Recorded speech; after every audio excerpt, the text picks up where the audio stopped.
Sherlock, Frankenstein, Dracula, these are like public domain kind of characters. It's like Shakespeare. There's going to be a new one every year, and like no one cares at this point, right? Yeah. But like, you know, it's like, apparently you both care very much. You hated the shit out of that movie. and I was a little bit. Yeah, like nobody cares, right? I told all of you to get out. Yeah, and you know what? I even left out that Robin Hood reboot from this whole thing because I didn't want to talk about it. But now that you're calling me on it, like, yeah, there's some that I just hate so much. You shouldn't care this much about public domain reboots. I care deeply. I made a Sherlock Holmes movie on my way into this building today. Like they're just gonna keep happening. You need to let it slip off your back. Yeah, I would actually say it's better than this one. I'm actually pretty proud of it. I filmed it on the way in. We'll be showing it later. I think it's good. I think it's strong. Yeah, we're gonna end the show with his Sherlock movie. He might excuse himself halfway through the panel to actually make the Sherlock movie.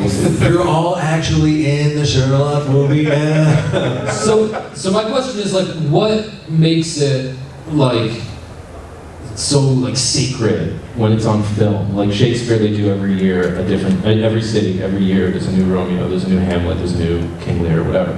But like, even with Sherlock, like I'm still kind of pissed about it. With Robin Hood, with like so many reboots, I remember them like they naming like, oh, we're doing this. We're gonna guess what's coming out in 2024. Yeah. And I'm like, ah. Well, to be fair, if they like, you know, if I cared about theater, I would go to a playhouse and be like, enough of Othello. Let it rest.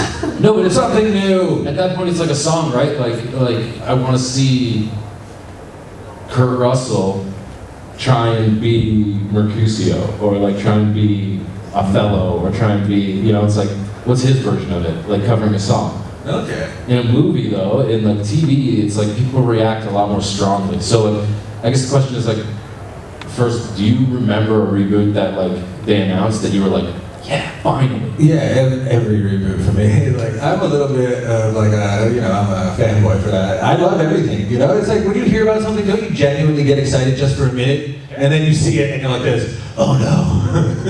But for that first like 10 minutes, you're like really happy. You're like, oh my God, TMNT? A new Ninja Turtles just for me? And then you watch it, you're like this, oh my God, what have I done? It doesn't look like I like it to look like. Yeah. They're mutant turtles. I love, like, there's always that promise when they talk about a movie coming back, like, and you're like, oh my God, this could be amazing. Now with today's technology, imagine what it's gonna look like, and then you watch it, and you're always like, I mean, there's a couple that were okay though, right? Can I hear you? Yeah. Andrew?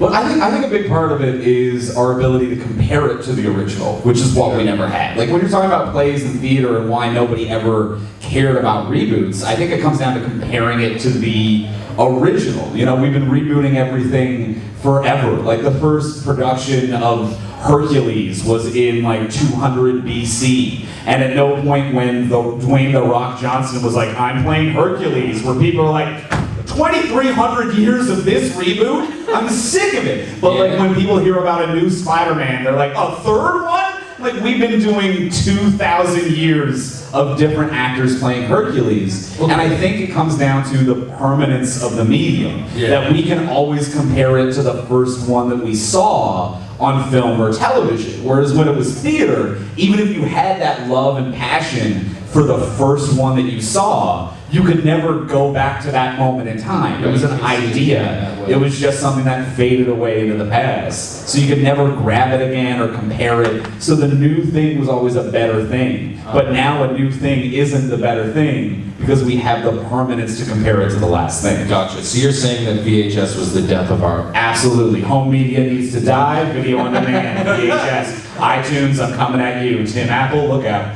Tim out. Shots fired. Okay.